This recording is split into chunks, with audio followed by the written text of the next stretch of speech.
ओए ओए ओए ओए ओए ओए रुक रुक रुक। हेलमेट किधर है? हेलमेट नहीं है साहब। हेलमेट नहीं है, चालान होगा तेरा। और गाड़ी के कागजात दिखा। कागज भी नहीं है। डबल चालान होगा तेरा, डबल। ओ भाई भाई बात सुन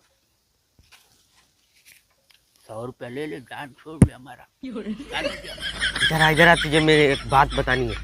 तुझे मैं एक नकली चमार मानूंगा, उसको मत बताना, ठीक है? अच्छा अच्छा ठीक है।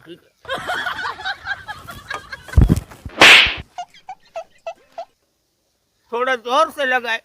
इधर बात बता तुमको, एक नकली इसको भी बजा दे, नहीं तो पूरा मोहल्ला में बदनाम करेगा अखरोट। तुझे भी ख्याल नहीं है, ड्राइविंग लाइसेंस भी नहीं है तुम्हारा। चल चल। ये है फ्लेक्सिबल नेक इलेक्ट्रिक लाइटर। ये गैस से नहीं बल्कि इलेक्ट्रिसिटी से चलता है। इससे आप कुछ भी जला सकते हो। ये चार्जिंग केबल के साथ आता है एंड बहुत ही ज्यादा यूजफुल और प्राइस में सस्ता।